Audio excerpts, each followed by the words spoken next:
Good morning, Saints. This is your host, Shirley Evans, with the Queen's Heart Ministry. Today, I'd like to just share a testimony with you that really kind of spanned over 15 years until God brought me through it. And it deals with grief. Those that know me know that we have 3 children. 2 that are living, 1 that has passed. Our oldest daughter passed away at 11 weeks old. There were no known causes why. They logged it up as SIDS, or in that day, because it was 1976 when she was born, it was called crib death. The devastation. Firstborn, death of a child, 11 weeks old. It was quite devastating to my husband and I. And the odds of a marriage surviving a death is pretty low.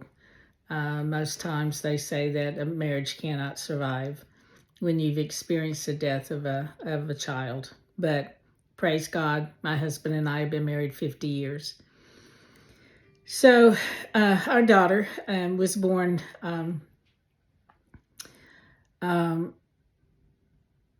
I don't believe she was early. She had an issue going on. The epiglottis in her throat is the little flap that's in your throat that closes when you swallow. And so hers was not fully developed. And so I had to give her cereal with her formula each time she fed, because she was losing weight too rapidly. So at any rate, she was a sweet little girl, like I said, 11 weeks old, and she was born on the East Coast. The 11-week mark came exactly to that day. It happened to be my husband's birthday. And I looked over. She was beside me on the couch, and I looked over, and she had stopped breathing. And so obviously we called the ambulance and began to try to resuscitate her. And long story short there, she did not survive. Paramedics came, took her to the ER, to the closest one. And luckily I had a doctor on call that had lost a son a couple of years before. And because he asked me about an autopsy, and I said no, just flat out no. And he sat down beside me and he said, "Let me tell you about my son." And he began to share, and he said, "We have peace." He and his wife have peace to this day because of they did an autopsy and they know what happened to their son, and it was SIDS. And so with that statement, I knew that in order for me to have closure as to what caused her death, I needed to have this done. So we agreed to it, and so life goes on, whether you want it to or not. The struggle was real. We live in Texas, and she died in South Carolina, and so we had to transport her back to Texas and go through, the funeral of a child and all of that, which was, just so heartbreaking. So, because our families had not seen her, only my mom and dad had been there when she was born. So other family members had not ever seen her, and all we had were 11 weeks of pictures, which I praise God. And I'll go ahead and show you a picture of her right now. This is our baby girl. Such a sweetheart. she had just began to make noises and smile really big, and just, was a happy child for an 11-week-old. And when the Lord called her home. So years go by. We were living in South Carolina at the time, and my husband was in the Air Force, and we got stationed there and at Myrtle Beach. And the day that she passed, we got orders for southern Italy. And so when I told her that we were going to be moving to Italy, she just smiled so big and just tried to talk. And so that's a good, happy memory that I have of her, because you just saw the joy in her face, and just the sweetness of a little baby. And so anyway, that had to have been ordained of God, because to remain there in this apartment we were living in would have been very hard. She died the first part of the summer, and we were in Italy by September. So that was a godsend for us, because we moved and just put that house behind us, but could not put her behind us, so to speak. We could not release her. Grief is a very difficult thing, as most of us have experienced. The loss of a loved one, the loss of a parent, or, it just, I've always said it guts you like a fish. It just pulls everything out of you, and you don't know how you're going to pick up from there, but God. So life goes on. We're in Italy, and a month after she passed away, no,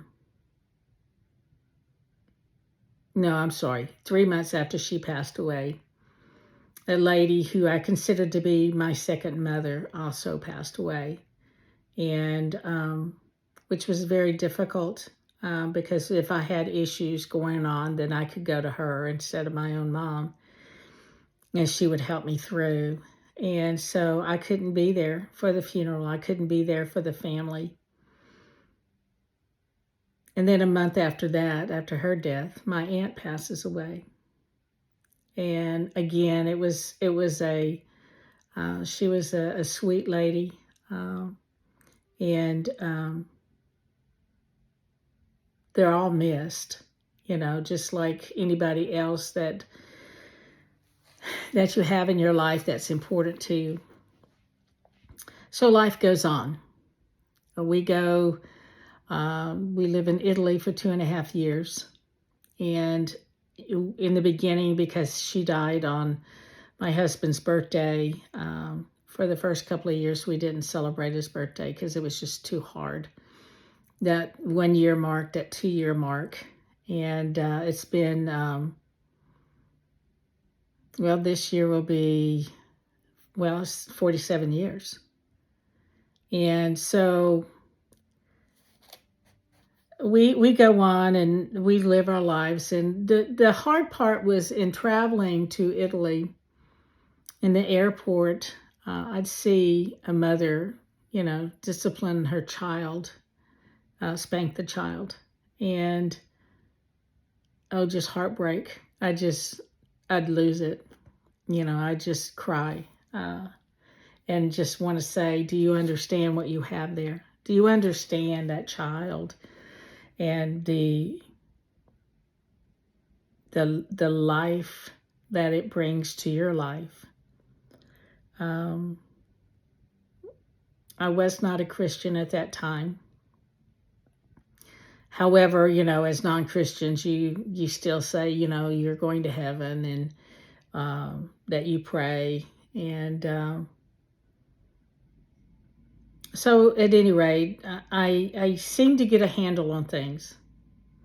And my husband used to tell me, he'd say, tell me how you did that. Tell me how you got through her death so that I can. And it's like, you're going to have to find your own way. I don't know. You're just going to have to find your own way. And so life, like I said, life goes on. We come back to the States, and we get stationed elsewhere, and then he gets orders for outside of Tokyo, Japan, and so we go there. And like I said, it's like 15 years. We've already had 2 other children, and by now they're preteens, and they're they're filling the void in us, because I always said I'd never have another child after the first one, because the difficulty in having her in those days, and we were satisfied with just one. We were happy with one, but there came a point in my life that I found what was missing out of my life, and that was a child. And so at the age of 28, I had another daughter. And then just 2 days shy of 30, I had our son. And so,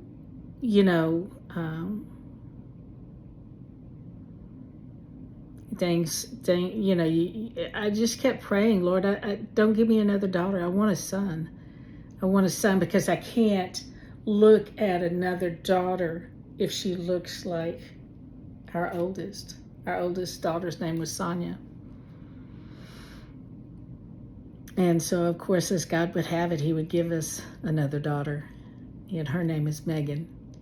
And what a joy children are, and grandchildren are. But in 1990, by this time I was a born again Christian by 1 year, and we're in Japan, and I get the opportunity to go on a like a sabbatical, to go on a retreat with a bunch of ladies up into the Chichibu National Forest in Japan. So we take a train, and because we're late and coming in, we didn't go by bus, and we get there, and you can see the silhouette of this mountain. And on this mountain, everything is formed just right, except there's one little bump like a tree that sticks out. And so I mention that as we enter into the gates of this retreat center. And it's like, wow, look at this one tree. It just sticks out like a sore thumb. And so we go on about our way, and we check in, and we get our rooms and all of that. And the next morning I get up really early, and I go sit on there was like a back porch to this building, and I sit back, and I go back there and I sit, and sure enough, in the daytime, there it is. It's like 5:30 in the morning. You can still see it's really kind of cloudy and hazy looking, but there's that one tree that just stands out all alone. And it's like, wow, it's like having all pine trees, and then you have a big oak tree in the middle of it, And so it really just stood out. And so we go on, we go to our first meeting, and then we have lunch, and we go outside and we look, and I see this tree. I'm just fascinated. I'm pulled to this tree, and so I'm looking at this tree, and it's like I can see the hand of God that's going over this tree, and it's like as you would do the grass, and how it kind of feathers down and then pops back up. And this is what was happening with this mountain and this tree. It was like the hand of God was taking these treetops and going over the top of the trees, and they were feathering and then coming back up. And it was like, wow, that's pretty cool. So I tell a couple of people, and they don't see anything. It's like, okay. Remember, I'm a new Christian. I don't know anything, okay? And so we go on to another meeting, and I go back outside. And again, I see what appears to me to be the hand of God feathering these trees back on this mountain. And this lady who's giving our talks is an American missionary that is stationed in Korea, and she came over to host this retreat. So she's talking about her son, who was born in Korea and developed this this diarrhea, I don't know, germ or bacteria or something, but her baby, her son, was wasting away from this life-threatening diarrhea. And she was frantic. And each session we were there for 3 days, and each session she would talk about little Stevie and how he was getting worse. And the Korean hospitals did not have the medicine to give little Stevie to stop this diarrhea. And, of course, here I am, 15 years after the loss of our daughter. What brought it back to me so real was Still Magnolia had come out, and I had seen the video while over in Japan of Still Magnolia, and like 2 days before I left to go on this retreat. And what happened is when it gets to that one part where Sally Field's daughter passes away, and they're at the cemetery, and her friend comes over and says, "Oh, I know exactly how you feel." And she yanks back and she tells her, "No, you don't. No, you don't. You don't know how I feel." And when she said all of that, all of this came up out of me, the loss of our child, all over, fresh again.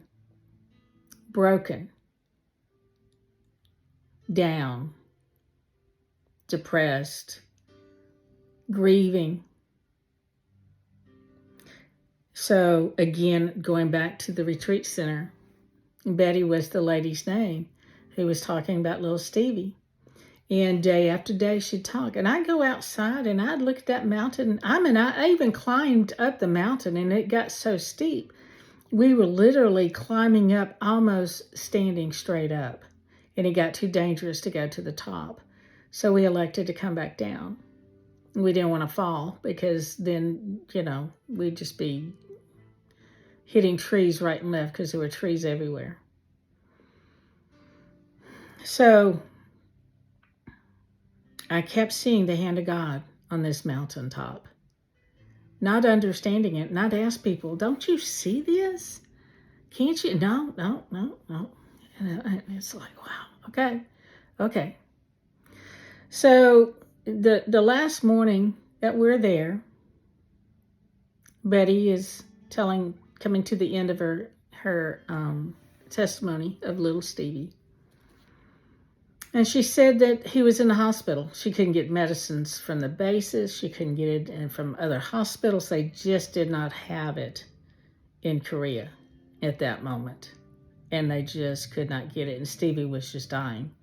His body was starting to turn blue and everything. And she said she walked over to a window. She said it was a small window in his room. And she walked over and she looked up through the panes of the glass, through the pain in her heart. And she said, "Okay, Lord." She said, "I release little Stevie over to you. He's yours." And I'm going, oh my goodness, how can you do that? How can you release a child who is born from your womb over to the Lord? How can you release them? And I'm just boo-hooing. And so Betty gets up and she says, "I'm going to play the piano right now. I'm going to play some music for you. And I just want you to sit back and listen. Now, right before going into that, I was listening. We were singing, and we were singing Holy, Holy, Holy. And I just could not sing that song. I was weeping so hard because the presence of God was so strong. So Betty goes over to the piano and she begins to play. And it's as if angels have come into that room and is playing the piano. The most beautiful angelic music I've ever heard.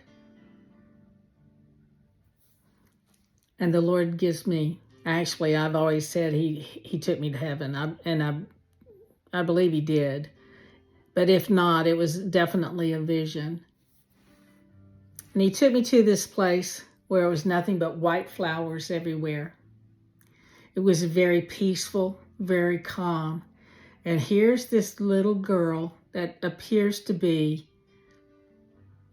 I used to say like 9 years old, but I think she was more like 5, maybe 6. She looked like my son. And she had a handkerchief in her hand. And she was taking that handkerchief and she was just going over the tops of those flowers, feathering the flowers as she did, much like the hand of God over those trees that were feathered back and then standing up. My little girl. And the next part of that is I go from seeing her in that field of white flowers, feathering those flowers, into by a tree. And she doesn't speak to me audibly, but mentally. And she says, "I'm okay, Mommy. Really, I'm okay." And as soon as she did that, a release in my heart, I knew, you see, as a mother, you have to know that your children are okay. Even though I know that God was a good God, even though I knew that God had her, I need to know it. Not just here, but here. And that day, I was able to release her over to the Lord. And as soon as she said, "I'm okay, Mommy, really I'm okay," then the Lord showed me a cross that is on fire, where I believe that the sin in my being, in my heart, was being burned away. Because what happened next is I came out of that, or was returned, when the music was finished. And our pastor's wife came over to me and she said, "Shirley, what did you see?" And I told her, I said, "I saw Sonia, our daughter." And so a little later, as we went back to our rooms, she came to the room and she said, "Tell me all about it." And of course, it's a lot lengthier than what I'm saying it is today, because this is only 24 minutes into the vision, into the release of our daughter. And so I began to tell her, and she said, "Are you going to tell your husband?" And I said, "Lord, am I going to tell him?" The Lord said, "Yes." And I looked at her and I said, "Yes."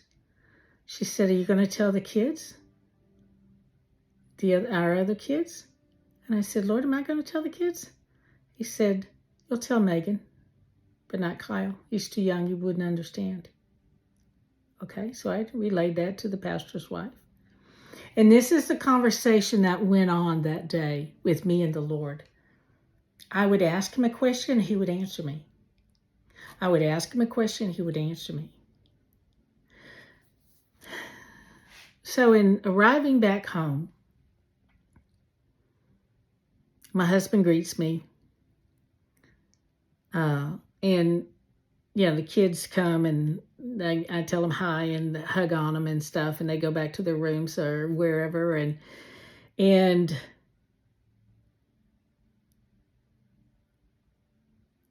my husband and I are in the kitchen, and I began to share with him after he told me all about their weekend. And I began to share with him what had just taken place to help him to heal. And in the middle of my conversation, I said, now, Lord, you told me Megan would hear this, but she's not here. And he said, she will be. So I just went about my business and finished telling my husband. And about that time, Megan comes down the stairs. And all I could do was, thank you, Lord, And so without saying anything, she just stands there and she listens. And then we move into the living room and sit down. And she's sitting between my husband and I on the couch. And she's just, she's just being Megan. She's, probably at that time, probably in the second grade. And so, maybe third grade. But at any rate, she just listens. And so I tell my husband, I said, I would like for you to meet Betty. There's going to be some baptisms today. And I said, we need to go and I want to introduce you to her. And he said, okay. So we get ready and we get in the car. And as my husband is backing up, Megan begins to talk about this. And I turn around and I said, now, Megan, the Lord doesn't want Kyle to know because he's too young. He wouldn't understand. Okay, Mom. As I'm saying that, time stopped. And you think I'm kidding, but I'm very serious. Time stopped because the car stopped. My husband stopped. Kyle stopped. There was absolutely no movement in that car while she's saying what she's saying, and I turn and I say what I'm saying to her. And as soon as she said, okay, then the car is moving back again. He's backing out of the driveway. Don't we serve a mighty God? We serve a mighty, mighty God who can do the impossible. He can take the brokenness of our heart, in our grief, in our despair, and bring joy, unspeakable joy back, can bring hope back, can bring that love that has been devastated by the loss of a loved one. He can restore all of that back. Will we take him at his word? Yes, I trusted God to a limit. Like I said, I was a new Christian. At that time, I was 1 year. I was saved in the spring of 1989. And this was, I don't know, maybe the fall of 1990. And so it's amazing to see God in action. Whether you hear him or not, God is in control. God knows. I don't know. I don't have a clue as to why he took her or allowed that to happen. I have no idea, but I have peace about it. I have peace about it. Do I miss her? Yeah, absolutely. Absolutely. I don't know what type of person, if she would be a career person. I don't know if she'd be married, if she'd have kids. I don't know her character. All I know is what I remember in those 11 weeks. And that's my treasure. Is seeing the smiles, seeing her trying to talk, knowing that we were going to go to Italy.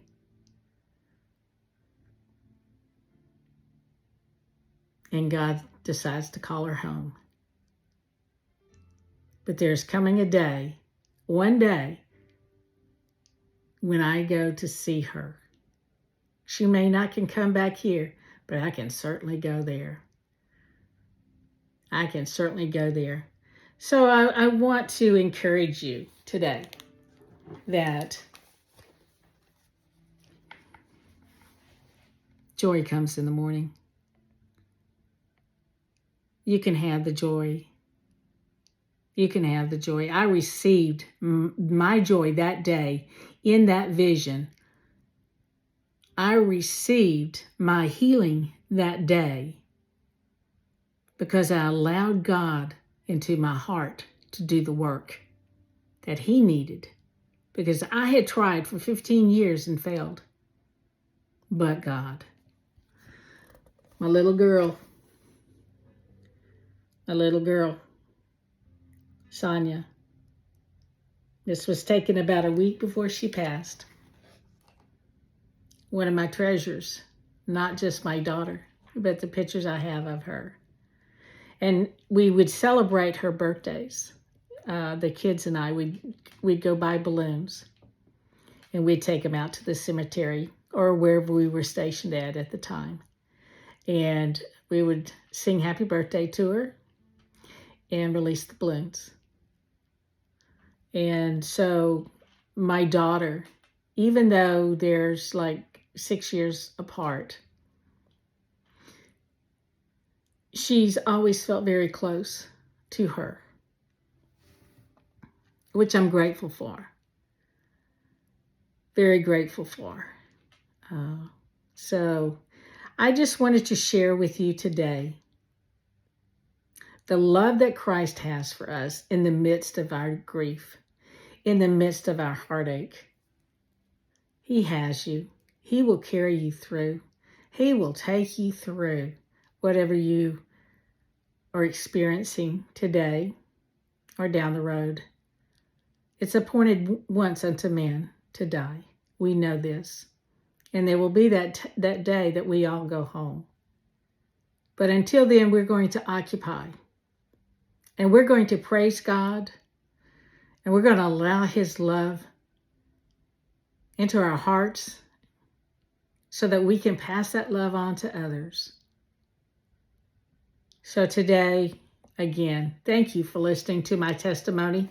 It's just one of many, as we all have. And but I wanted to share that there is joy after the death of a loved one. So be of good cheer. Be of good cheer. I love you. This is Shirley Evans of A Queen's Heart Ministry. Be blessed today.